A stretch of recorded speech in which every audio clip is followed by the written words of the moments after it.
It's your girl Bondi Blue and I am back for another Being Mary Jane review. Yes, bitch, they are giving me the most life with this realistic, intelligent black drama. Yes, I am definitely here for it. So let's commence with the review. Moving on. Mary Jane Pauletta, whatever you want to call her, goes to see Andre at his hotel. Okay, and this is obviously the hotel that they had all their little shindigs in. So it's like, okay, he was meeting you in a hotel to watch movies and chill, and you didn't know that he was married. Come on now, boo-boo. Come on now. You suspected. Don't do me. Don't do me. Come on now. How could you have not? Okay. He tells her that he wanted to tell her from the beginning. Okay, and Lord, I'm sorry. That nice ass hotel room, that nice looking ass man, and that big ass ring that he plopped out and said that he wanted her to take. Y'all, I'd have been like, yes! I'm sorry.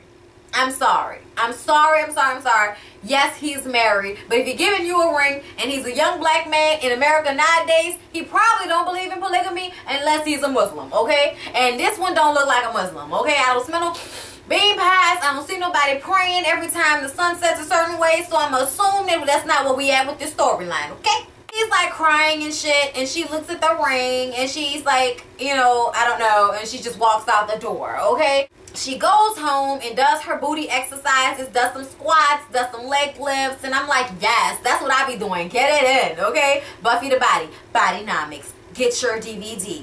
Work those grade A glutes. She goes over to her people house to pick up her niece for her doctor's appointment. And her niece is like, oh, you ain't get the text I sent you? Oh, you ain't get the text? Oh, okay. Oh, well, my baby dad is supposed to be coming to bring me to the doctor. Okay, so I changed the appointment. You ain't got to come.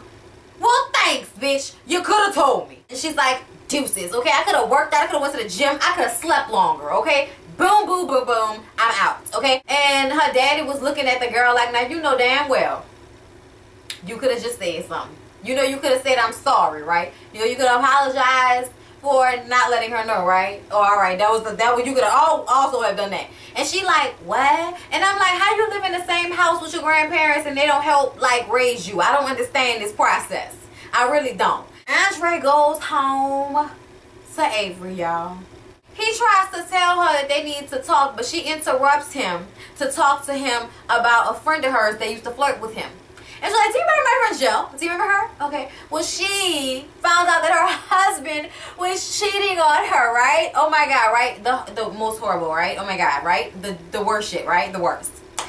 And, you know, the worst part about it is she's staying with him because she understands she may have had a little fling with one of her trainers at the gym in order to get over it. So she understands it's fine. They can get back together as long as he signs a contract saying that if he does cheat again, she gets all of the houses, she gets custody of the kids, and she gets 75% of the assets from him and his business. And, okay, grade A alimony, okay? So all of that in conjunction to the alimony. And it's like, whoa, bitch, so you get to cheat, but you still want the world? Time out. I don't agree. I don't agree at all. I don't agree at all. I was like, oh no, bitch, you asking for the most. He walked up to her like he was going to hit her. He told her, look, I don't care what's going on between me and you. I don't want you to ever think it's okay for you to threaten to take my kids away. So you can take that shit, and I'm out. So then we get back to Niecy, okay? Her daddy walks up to her while she watching TV. Obviously, this boy ain't showed up for this doctor's appointment yet.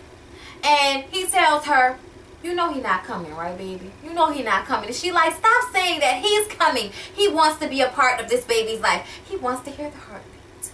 And he's like, no, okay? No, that little Chinaman's so busy trying to be black. He out here making all these babies because he thinks that's what black men do. He's not going to be here.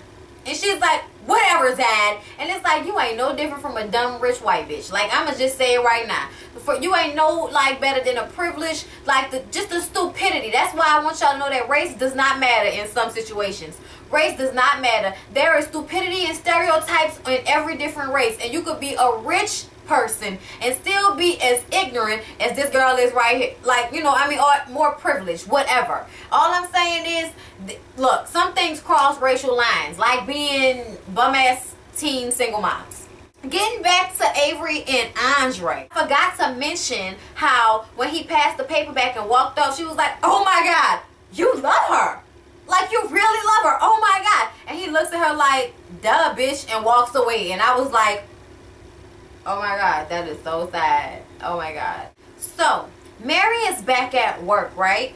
And it's all about immigration today. It's all about the Mexicans and being illegal immigrants and all of this fuck shit. Y'all know my standpoint. The more the merrier. Stop acting like America isn't built off the back of immigrants. Shut that shit up. The only people that were native here from the very beginning, we all killed and torched this shit. Well, not we, because my ancestors wasn't a part. Well, some of my ancestors. Whatever. Let's not focus on that. Anyway, I'm black. That's all that matters. It don't matter if I got white ancestors, okay? Yes. I am from New Orleans. I am mixed with a whole bunch of French shit out here, okay? Creole down. For real, okay? Thank you very much, okay? And can date it back, really. Oh, all right. Anyway, I'm just saying. I'm just saying. Anyways, so Andre sent her the ring by mail and a note that says, promise me you will think about it. And obviously he's gonna put it in her mind, this nice ass rock that she got, and she's going to think about it, okay? And so then her friend Carrie comes up to her. Carrie is trying to make nice, okay? Carrie is trying to get cool with her because y'all know her and Carrie have been going back and forth. But she's not trying to hear Carrie right now. She don't give a fuck about none of that. She's mad at her because she's taking the producer job for their friend, what is the gay guy? What is the gay guy's name, y'all? The gay guy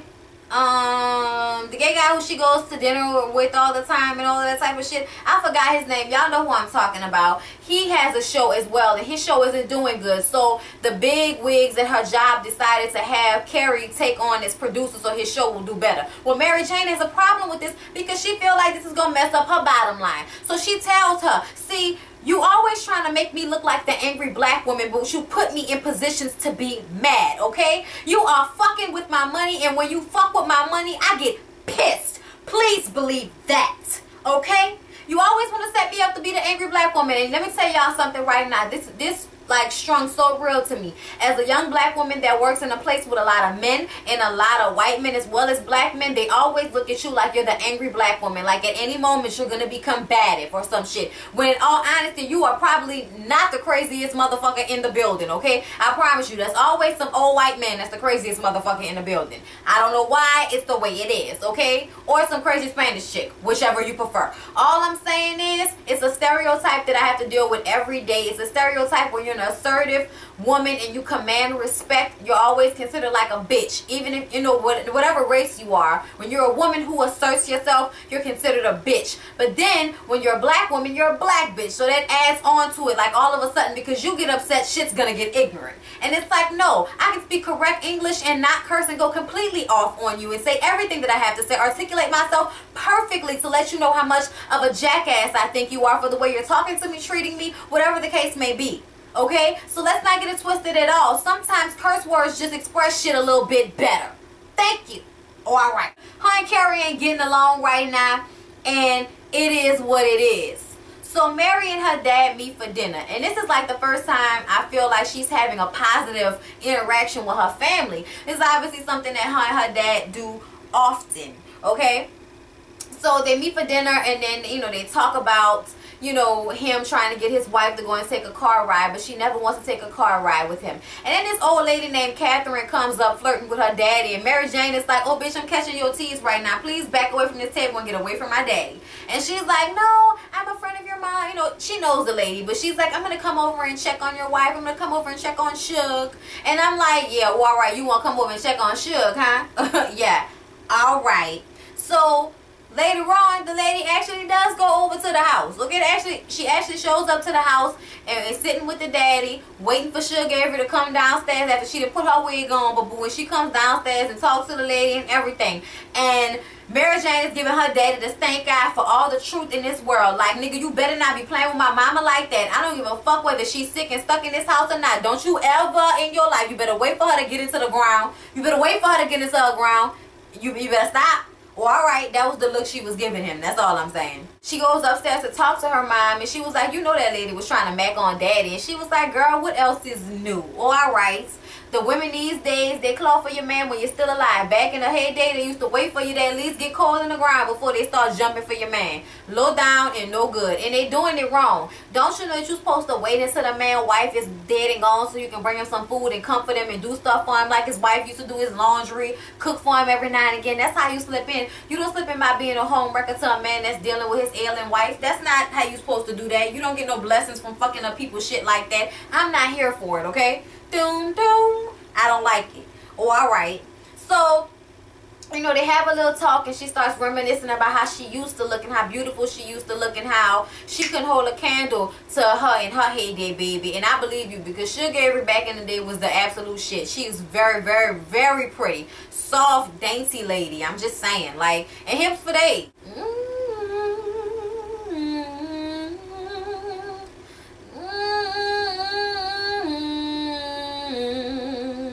So Mary is having her girls night out party. Carrie comes over with some Sutter Homes trying to apologize, saying that, you know, bitch, I know that you mad at me, but I got a nanny, so I need to pay these bills. Oh, alright. So they make up. Then a stripper comes, and then everybody's dancing and getting drunk and having a good time, and it looks like a good girls night out for me. I'm just saying, I don't like the club, so that looks major fun for me. Okay, but you got hors d'oeuvres, alcohol, and you got a stripper. That's a party right there. Thank you. I'll be there. I will be there.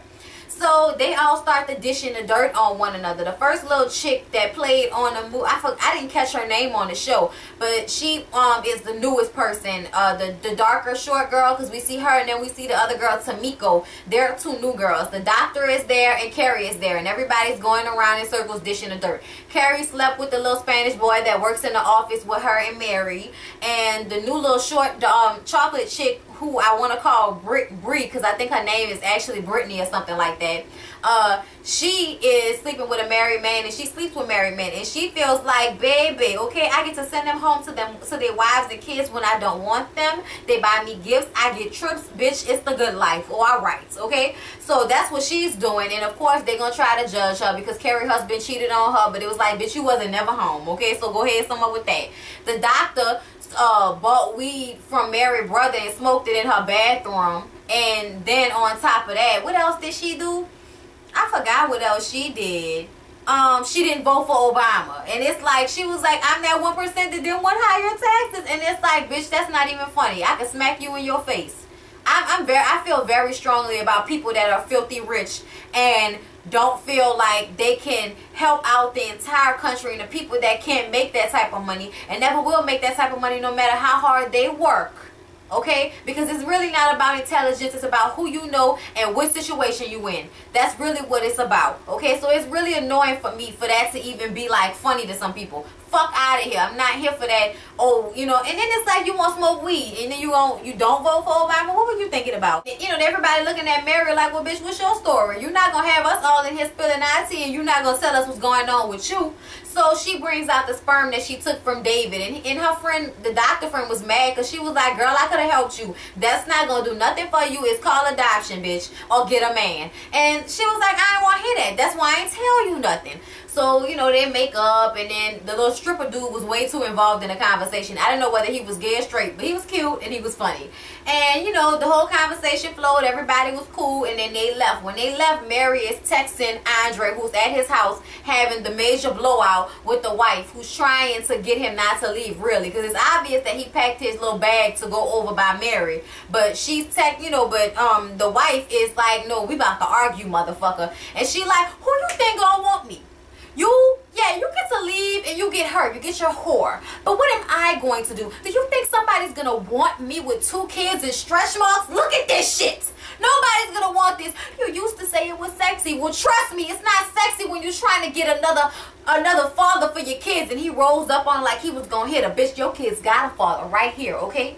The dick you need, it don't have nothing to do with these kids right now. These are my kids. He's serious about his children, okay? This man is serious about the children. Okay, so they keep going back and forth, and then, you know, she's telling him how, you know, like this is, you know, she made him, and, you know, if it wasn't for her, he wouldn't have gotten to where he was. She found him when he was driving in a raggedy ass Mercedes, and she built him to be the man that he is now. And now he think he's just gonna walk away and let the next bitch reap all the benefits. Oh, okay. She is pissed off, and then they go back and forth, and he's like, you bitch, you tripping if you think you made me.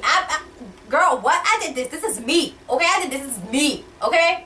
And she was like, go ahead, go back to your whore. And then she starts crying, and then they fuck. Y'all know how it go. Y'all seen Waiting to Exhale when Leon showed up at the house all late and shit.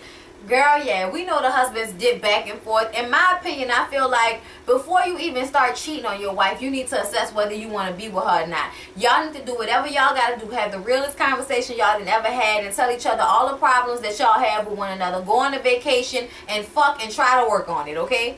That's what you got to do. In their situation, that could have been totally doable for them to take a vacation and talk and do everything they needed to do without any distractions in a place where they can relax, okay? And get their marriage back on track and have an honest conversation before you start sleeping with other people at your fucking gym, okay? I don't want to hear that. It ain't never cool. It ain't never cool. But at the same time, the shit didn't already happen. Nah, I'm not going to be mad, you know what I'm saying, that that man decided to leave and go ahead and be with Mary Jane. But I think it's a toss-up. You know what I mean? Because let's be real, his wife is gorge. Well, alright. Like, comment, and subscribe, and I will see you guys in my next video. Whoa, whoa, whoa, whoa, whoa, whoa, whoa.